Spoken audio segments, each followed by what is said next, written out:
And you can also email me via the station website, sun-fm.com, alpha1032.com, or durhamfm.com. So, well, what can we say about this particular soap? Well, we can say quite a bit about it, can't we? Remember Brookside? That little cluster of homes in the Liverpool Close that took over part of, certainly my life for a little while during the 80s and 90s. Well, the houses are still there. And one man that's a true Brookside fan, and I mean, you really have to understand what the word true Brookside fan means, is Lee Brady. Hello, Lee. Hello. How you doing? I'm great, thanks. Excellent. Listen, welcome to the Talk of the North. I know that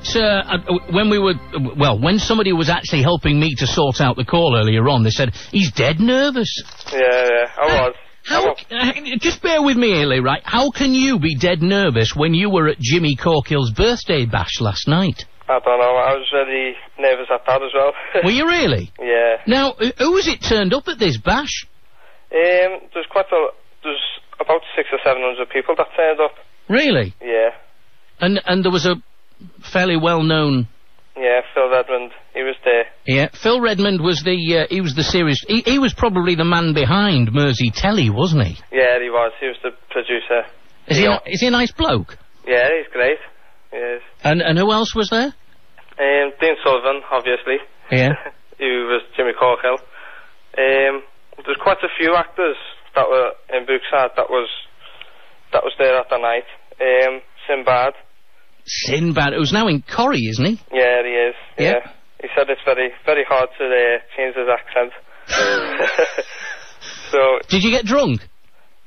No, but Jimmy was really drunk. Was he?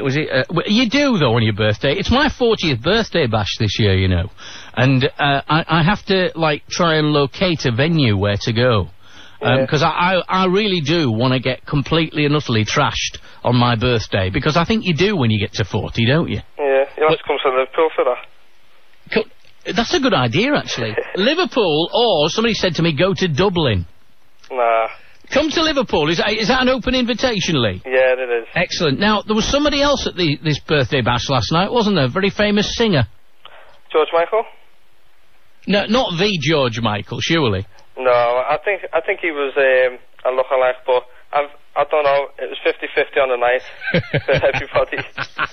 Anyway, listen, let's get back to Brookside. How much of a fan are you? I'm a massive fan. I've been a fan since I was about 10 years old.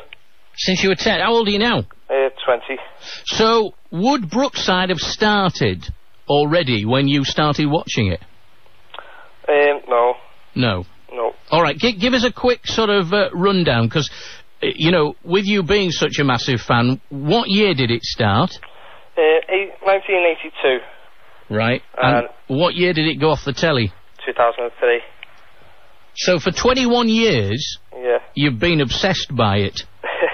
But I haven't watched the 21 years. Completely. So, what got you into it? Was it just the fact that with you being a Liverpudlian, it was all about Liverpool life, or what? Well, that was probably a big part of it. But I only started watching it because my family were watching it. Yeah. That was the main real programme that I started watching when I was that age. Mm. Because it was, before that, it was cartoons and what have you. How bad how bad has the obsession sort of got? I mean, did it start off with you watching every single episode every week, or did you kind of gradually get into it? Gradually get into it, yeah. Really? I didn't start off understanding at that age, storylines. Yeah.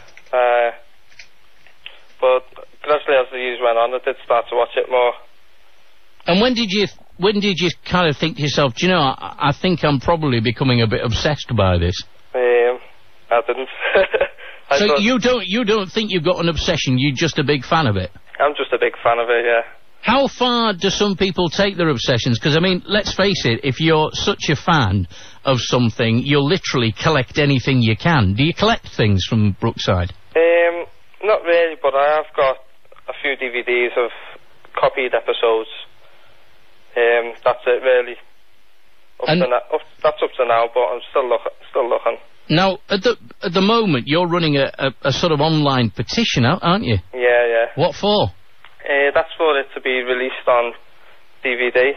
The whole series? Either that, or it could be the best of Brookside, you know, because when I was younger, when I started getting into it, yeah, all those other years that I didn't watch it, I'd love to see them, you know, to see what other great storylines that came out before I was, you know, before I started watching it. But you need, surely, somebody's turned around and said to you, but you need to live as well. Yeah, I do. It's very hard to fit it all in, because we have done a tremendous amount of hard work on it. Because there's me and another guy called Dan who are running the campaign. What makes you see what I can't understand, Lee, is the fact, why would you and Dan want to devote so much time to something when there's so many other things that you could be doing? I'm not dissing what you're doing. What I'm saying is, you know, life sometimes is a bit too short, and if you've devoted so much of your life to Brookside, what about the other things that go on in the world and around you, if you know what I mean? Yeah, well, they can come after we're successful. After you're successful, what are you hoping to do? Well, we're not going to give up too easy. Cause right. We just want to prove to everybody, even people that on the internet who we talk to, who say, oh, let's get over it, blah, blah, blah. It's just a poxy little campaign that you're doing that won't get anywhere. Do you get people taking the piss out of you? Quite a lot. I mean, it's very easy, isn't it, to become short-sighted about things like this, because I know what it would be like if, for example, I knew somebody who was all right. I know it's used quite frequently, a train spotter. You know, somebody that stands at the end of a platform, takes numbers, or is more interested in other things to do with trains and stuff. And I have a bit of an interest in trains, so I suppose I'm a bit of a spotter. But I don't stand at the end of Durham Station or the end of the platform at Sunderland Station or Darlington Station. But the thing is, it is something that, I mean, do you go to bed thinking about Brookside?